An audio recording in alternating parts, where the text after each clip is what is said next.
നിനക്കൊക്കെ? ഉളുപ്പ് മാനം എന്ന് പറഞ്ഞ സാധനം നിനക്കൊക്കെ ഉണ്ടോ? ഉണ്ടെങ്കിൽ നിർത്തിപ്പോടാ. ജസ്നയുടെ ജീവിതം ജസ്നക്കുള്ളതാണ്, നിന്റെ ഒന്നും ഇതിനുള്ളതല്ല. പിന്നെ നിന്റെയൊക്കെ വാപ്പ എന്റെ വീട്ടിൽ വന്നിട്ട് പറഞ്ഞിട്ട് ഞാൻ കേട്ടിട്ടില്ല. പിന്നെയാണോ നീയൊക്കെ? നിന്റെയൊക്കെ വാപ്പ വീട്ടിൽ വന്ന് പറഞ്ഞു ജസ്ന മതം വിടല്ലേ എന്ന് പറഞ്ഞു, തട്ടം ഉപേക്ഷിക്കല്ലേ എന്ന് പറഞ്ഞു നിന്റെ വാപ്പ. അന്നപ്പോ ഞാൻ സങ്കടപ്പെട്ടില്ല. പിന്നെയാണോ നീ മകള് പറയുമ്പോ ഒത്തിണ്ട് ഇക്കളി കളിക്കുന്ന അപസ്മാരമുള്ളോള്. അവളോടൊക്കെ എനിക്ക് എന്തേ പറയുള്ളൂ, ആദ്യം മോളെ തല നേരെ നിർത്തി പഠിക്ക്. എന്തെങ്കിലും 10 ഉറുപ്പിക ഞെണ്ണാൻ കിട്ടണ്ടേ? പിന്നെ എല്ലാവരും എപ്പോഴും പറയുന്നത് മൊണ്ണ മല്ലിയാരുണ്ടല്ലോ, അവന് എന്നോട് മാപ്പ് പറഞ്ഞ് കാല് പിടിക്കുന്നത് ഇപ്പോഴും എൻ്റെ ഇൻസ്റ്റാഗ്രാമിൻ്റെ അകത്തുണ്ട് കേട്ടോ. മൊണ്ണ മല്ലിയാരെ ഞാനത് പുറത്ത് വിട്ടാൽ നാറിപ്പോട്ടോ.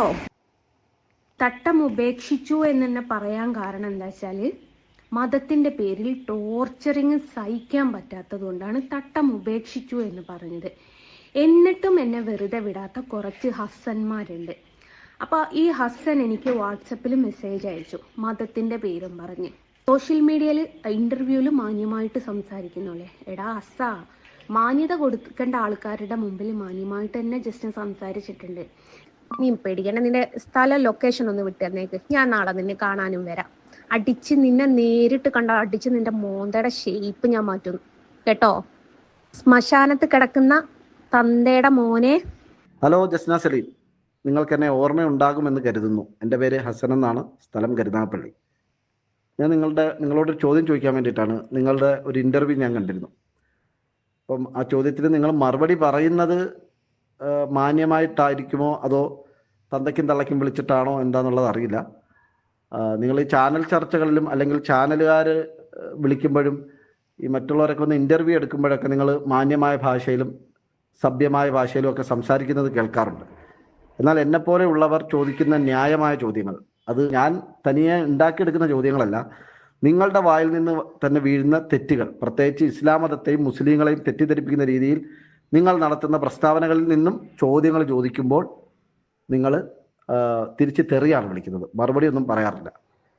അപ്പോൾ ഏതായാലും ചോദ്യം ഇതാണ്, നിങ്ങൾ ഇസ്ലാം മതം ഉപേക്ഷിച്ചു, പൂർണ്ണമായും ഉപേക്ഷിച്ചു എന്ന് പറഞ്ഞു. ഇനി മുസ്ലിങ്ങളുമായിട്ട് ആ മതവുമായിട്ടോ ആ വിശ്വാസവുമായിട്ടോ ഒരു ബന്ധവുമില്ല എന്ന് നിങ്ങൾ പറഞ്ഞു.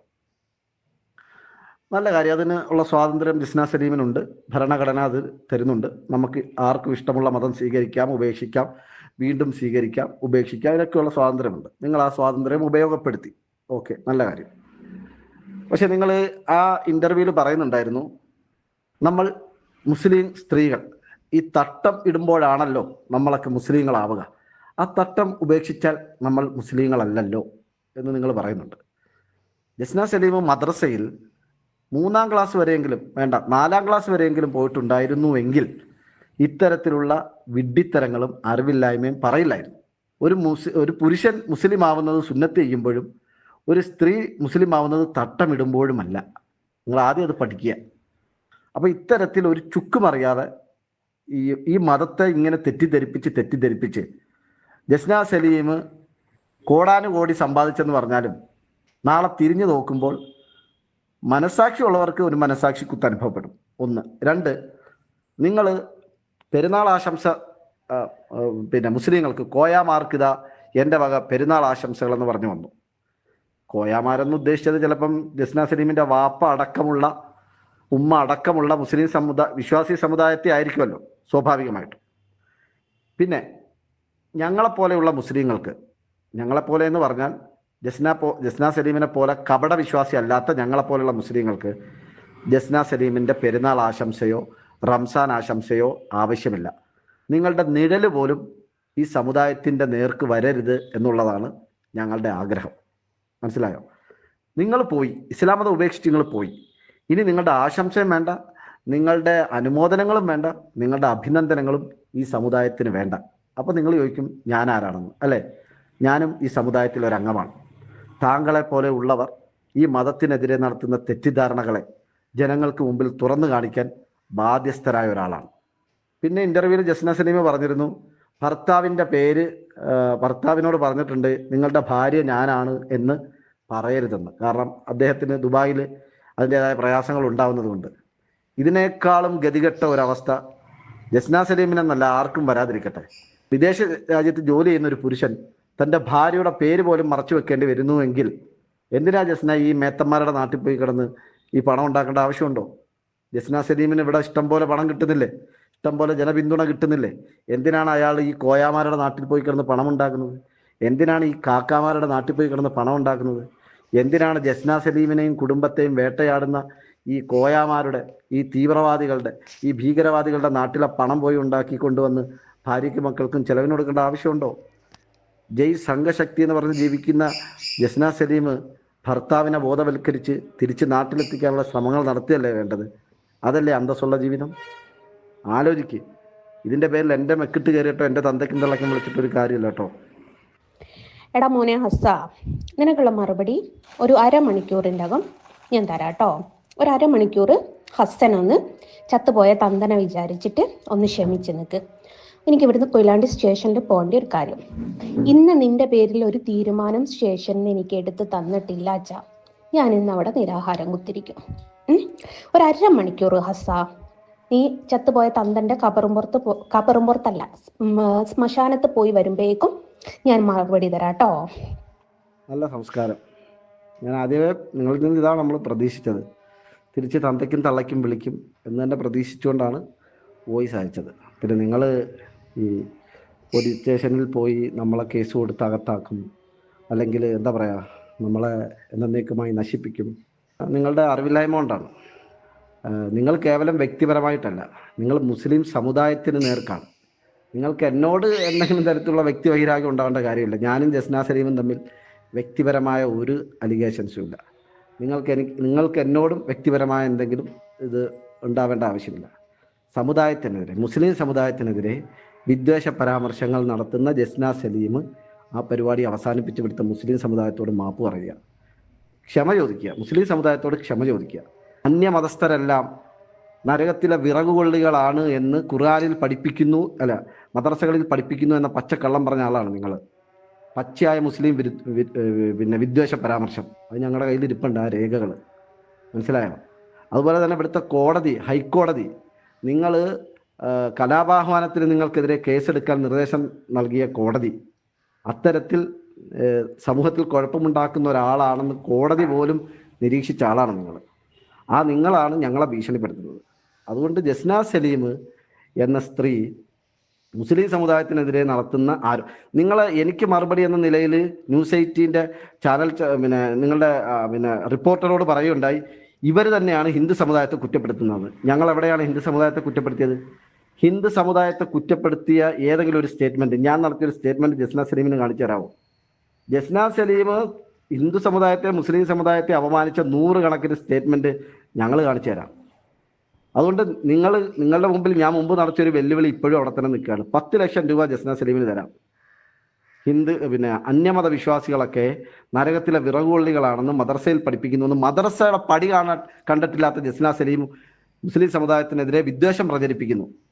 തെളിയിക്കാൻ വെല്ലുവിളി ഏറ്റെടുക്കാൻ തയ്യാറുണ്ടോ ജസ്ന സലീം? നിങ്ങൾ കേസ് എന്ന് പറഞ്ഞ് ഞങ്ങളെ പേടിപ്പിക്കുക. നിങ്ങൾ ആരെയാണ് പേടിപ്പിക്കുന്നത്? ഞങ്ങളെയാണോ നിങ്ങൾ പേടിപ്പിക്കുന്നത്? ഞങ്ങളുടെ പൂർവികരുടെ ചരിത്രം നിങ്ങൾക്കറിയില്ല. നിങ്ങളത് ചോദിച്ച് മനസ്സിലാക്കണം. ഞങ്ങൾ ഇവിടുത്തെ നിയമത്തെയോ പോലീസിനെയോ അധികാരവർഗത്തെയോ പേടിക്കുന്നവരല്ല. ഞങ്ങൾ അവരെയൊക്കെ ബഹുമാനിക്കുന്നു. അതുകൊണ്ട് ജസ്ന സലീമെ ഭീഷണിയുടെ സ്വരം ഇങ്ങോട്ട് എടുക്കരുത്. നിങ്ങൾ കുറേ കാലമായി ഈ സമുദായത്തെ തെറ്റിദ്ധരിപ്പിക്കുന്നുണ്ട്.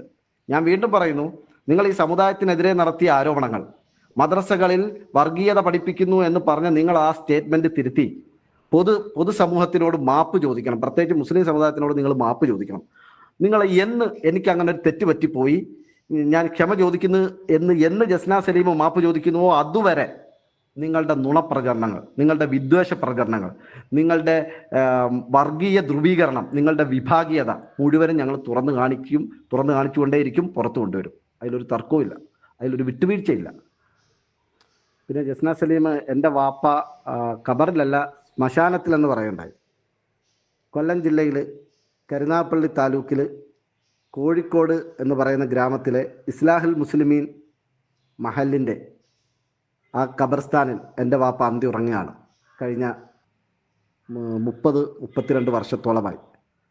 അത് മുസ്ലിങ്ങളെ കബറടക്കാൻ വേണ്ടി വഖഫ് ചെയ്യപ്പെട്ട, മരിക്കുന്നത് വരെയും ഏകദൈവത്തിലും അന്ത്യപ്രവാചകനിലും വിശ്വസിച്ചിരുന്ന മുസ്ലിങ്ങളെ അടക്കുന്ന ഖബർസ്ഥാനാണ്. അവിടെയാണ് എൻ്റെ വാപ്പ അന്ത്യം ഉറങ്ങുന്നത്. അല്ലാതെ ജസ്ന സലീമിനെ പോലെയോ ജസ്ന സലീമിൻ്റെ ഭർത്താവിനെ പോലെയോ വീടിൻ്റെ പിറകിൽ കുഴി കുത്തി അതിൽ കുഴിച്ചു മൂടപ്പെടേണ്ട അവസ്ഥ എൻ്റെ വാപ്പാക്ക് വന്നിട്ടില്ല. എൻ്റെ വാപ്പ അവിടെ അന്ത്യം ഉറങ്ങാണ്. എൻ്റെ വാപ്പ ജീവിച്ചിരുന്ന കാലത്ത് മതങ്ങളെ തമ്മിലടിപ്പിച്ച ആളല്ല. എൻ്റെ വാപ്പ ജീവിച്ചിരുന്ന കാലത്ത് ഹൈന്ദവ മതവിശ്വാസികളുമായി സ്നേഹസമ്പർക്കം പുലർത്തിയിരുന്ന ആളാണ്. അല്ലാതെ അവരുടെ ദൈവങ്ങളെ വിറ്റ് കാശുണ്ടാക്കിയ ആളല്ല. അല്ലെങ്കിൽ അവരുടെ ദൈവത്തെ അപമാനിച്ചിരുന്ന ആളല്ല. മനസ്സിലായോ? അതുപോലെ തന്നെ ഞാനായിട്ട് ഇവിടുത്തെ ഹിന്ദുക്കൾക്ക് വിളക്ക് വെക്കാൻ അവസരമുണ്ടാക്കി കൊടുത്തു എന്നതാണോ ഞാൻ ചെയ്ത തെറ്റ് എന്ന് ജസ്ന സലീം ചോദിച്ചതുപോലെയുള്ള പടുവിഡ്ഢിത്തരം ചോദിച്ച ആളല്ല. എൻ്റെ വാപ്പയ്ക്ക് ഹൈന്ദവ സഹോദരങ്ങളും ക്രൈസ്തവ സഹോദരങ്ങളും മതമില്ലാത്ത സഹോദരങ്ങളൊക്കെ ഒരുപാടുണ്ടായിരുന്നു. അവരൊക്കെ ആയിട്ട് സ്നേഹത്തിലും സാഹോദര്യത്തിലുമാണ് കഴിഞ്ഞു പോയത് എന്ന് വിചാരിച്ച് അവരെ ആരെയും സൂചിപ്പിക്കാൻ വേണ്ടി അവരുടെ ക്ഷേത്രങ്ങളിൽ പോയി വഴിപാട് നടത്തിയിട്ടില്ല. ക്രിസ്ത്യൻ ദേവാലയങ്ങളിൽ പോയി കുർബാന കൂടിയിട്ടില്ല എൻ്റെ വാപ്പ അവരെ തൃപ്തിപ്പെടുത്താൻ വേണ്ടിയിട്ട്. ഞങ്ങളുടെ ഒന്നും പാരമ്പര്യം അതല്ല. മനസ്സിലായോ? ജസ്ന സലീമിൻ്റെ വാപ്പ ഇപ്പോൾ ജസ്ന വരച്ച കൃഷ്ണൻ്റെ ചിത്രങ്ങളും വണ്ടി പതിപ്പിച്ച് നടക്കുന്നെങ്കിൽ അദ്ദേഹത്തിൻ്റെ പാരമ്പര്യമാണത്.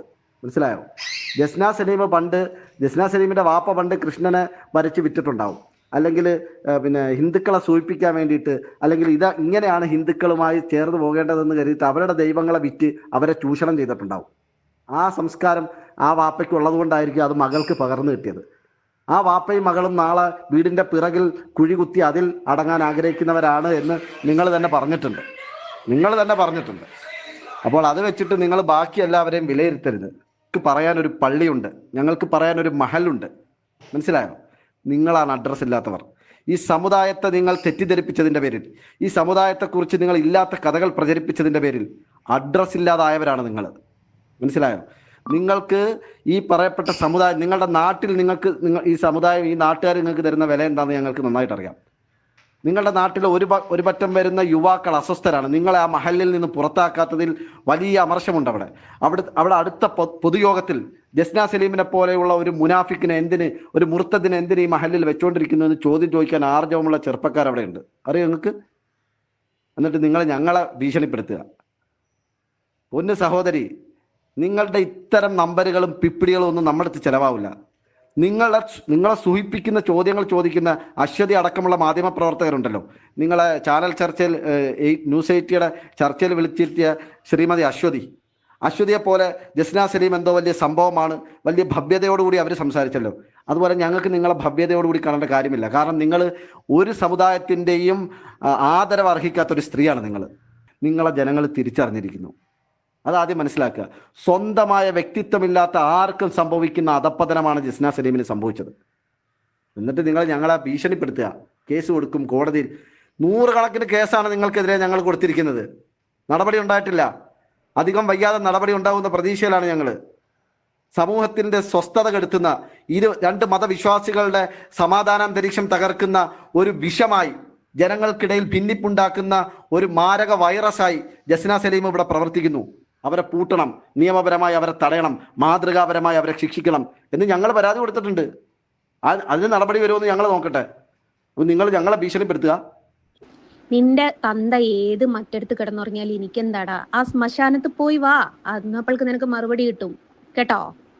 നിന്റെ തന്ത ഏത് മറ്റെടുത്ത് കിടന്നുറങ്ങിയിട്ട് എന്താ മോനെ? എല്ലാരെ കൊണ്ടും നായിന്റെ മോനെന്ന് വിളിപ്പിക്കുന്നില്ലേ ഇനി? അത് പോരേടാ. എന്റെ വാപ്പ, ഞാന്, അരുണ് എല്ലാരും നായിന്റെ മോനെന്നല്ലേടാ നിന്നെ വിളിക്കുന്നത്, അല്ലാതെ പുണ്യാളന്റെ മോനെന്നല്ലല്ലോ.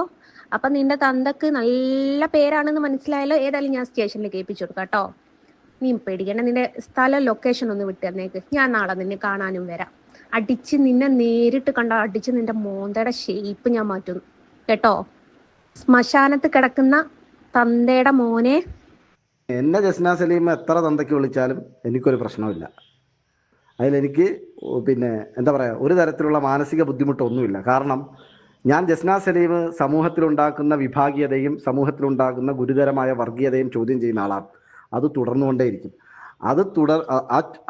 ആ ചോദ്യങ്ങൾ ചോദിക്കുന്നതിന് തിരിച്ച് മറുപടി തരാതെ ജസ്ന സലീം എൻ്റെ വെല്ലുവിളി ഏറ്റെടുക്കാതെ ഇങ്ങോട്ട് തെറിയാണ് വിളിക്കുന്നതെങ്കിൽ ജസ്ന സലീമിനെ നാട്ടുകാർ മനസ്സിലാക്കട്ടെ, ആളുകൾ മനസ്സിലാക്കട്ടെ, പ്രത്യേകിച്ച് ഹൈന്ദവ സുഹൃത്തുക്കൾ മനസ്സിലാക്കട്ടെ. ജസ്ന സലീമിന്റെ കയ്യിൽ നിന്നും കൃഷ്ണന്റെ ചിത്രങ്ങൾ വാങ്ങി ഭവ്യതയോടുകൂടി ആരാധനയോടുകൂടി വീട്ടുകളിൽ പ്രതിഷ്ഠിക്കുന്ന സാധാരണക്കാരായ നിഷ്കളങ്കരായ ഹൈന്ദവ സഹോദരങ്ങൾ മനസ്സിലാക്കട്ടെ.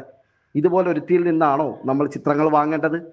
ഇത്തരത്തിൽ നാവിൽ തെറി അഭിഷേകം നടത്തുന്ന ഒരുത്തി വിളിക്കുന്ന കണ്ണാ കണ്ണ എന്നുള്ള വിളിയിൽ നമ്മൾ വീഴണോ എന്ന് ഇവിടുത്തെ ഹൈന്ദവ സമൂഹം ചിന്തിക്കട്ടെ, അത്രമാത്രം. പിന്നെ എൻ്റെ ലൊക്കേഷൻ കരുനാഗപ്പള്ളിയാണ്. കൊല്ലം ജില്ലയിൽ ജസ്ന സലീം കരുനാഗപ്പള്ളിയിൽ ഇറങ്ങുക. ഞാൻ ഇന്നടുത്തുണ്ടെന്ന് പറഞ്ഞാൽ ഞാൻ അവിടെ വരാം.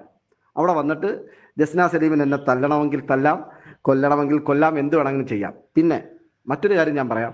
ഈ ആണുങ്ങളെയൊക്കെ കാണുമ്പോൾ ഈ കൈ വലിച്ചടിക്കണം എന്ന് തോന്നുന്നുണ്ടെങ്കിൽ അത് പേടിച്ചിട്ടായിരിക്കല്ലോ ആ സാധുവായ മനുഷ്യൻ നാട്ടിലേക്ക് വരാത്തത്. സലീം ഇങ്ങോട്ട് വരാത്തതിൻ്റെ ഒരു പ്രധാനപ്പെട്ട കാരണം അതായിരിക്കല്ലോ. അപ്പോൾ ഈ ആണുങ്ങളെയൊക്കെ കാണുമ്പോൾ കൈ വലിച്ചടിക്കാൻ തോന്നുന്നുണ്ടെങ്കിൽ അതൊരു മനോരോഗമാണ്. അപ്പോൾ എല്ലാ ആണുങ്ങളെയും ഇങ്ങനെ കൈ വലിച്ചടിക്കാം, കാല് മടക്കി ചവിട്ടാം എന്നൊക്കെയുള്ള ജസ്നയുടെ തോന്നൽ അത് വീട്ടിൽ നടത്തി വിജയിച്ചത് കൊണ്ടാണ്. ഭർത്താവിനെ കുരിച്ച് നിർത്തി കൂമ്പിനിടിക്കുക, വലിച്ച് ഭിത്തിയിലേക്ക് എറിയുക, കൈ വലിച്ചടിക്കുക, അതൊക്കെ വീട്ടിൽ ജസ്ന ചെയ്തിട്ടുണ്ടാവും എന്ന് വിചാരിച്ച് നാട്ടിലിറങ്ങി എല്ലാ പുരുഷന്മാരെയും അങ്ങനെ ചെയ്യാമെന്ന് വിചാരിക്കരുത്. അങ്ങനെ വിചാരിച്ചുകൊണ്ട് ഏതെങ്കിലും പുരുഷന്മാരെ പോയി തല്ലിയാൽ, ഇവൻ എന്നെ തന്നെ തല്ലാൻ കൈ പൊക്കിയാൽ, പിന്നെ ഒരിക്കലും ജസ്ന സലീമിന് വാരി ചോറുണ്ണാൻ ആ കൈ കാണണമെന്നില്ല വലുത്. അപ്പോൾ അതുകൊണ്ട് ഈ എല്ലാവരെയും ഞാൻ വീട്ടിൽ കയറി തല്ലും ശരിയാക്കും എന്നൊക്കെ പറഞ്ഞ് ഈ ഭീഷണിപ്പെടുത്തുന്ന ഈ ഗുണ്ടാ നിലവാരം ഉണ്ടല്ലോ, അത് ചിലപ്പോൾ ജസ്ന സലീം ആ കവലയിലും കാണാൻ പോയി നടത്തിയാൽ ചിലപ്പോൾ അതിലൂടെ 10 കാശുണ്ടാക്കാം. നമ്മുടെ അടുത്തത് ചിലവാകില്ല. ജസ്ന സലീം മാന്യമായി സംസാരിച്ചാലും ഇല്ലെങ്കിലും ജസ്ന സലീം എന്ന വർഗീയവാദിയെ, സമുദായത്തിൽ ഭിന്നത ഉണ്ടാക്കുന്നവളെ, മത വിഭാഗങ്ങൾക്കിടയിൽ കലാപം ഉണ്ടാക്കാൻ രാവും പകലും കൃഷ്ണനെ മറയാക്കി അതൊരു ബിസിനസ്സാക്കി കൊണ്ട് നടക്കുന്ന ജസ്ന സലീം എന്ന കാളകൂട വിഷത്തെ തുറന്നു കാണിക്കും, പൊളിച്ചു കാണിക്കും. അതിന് ഏതറ്റം വരെയും പോകും.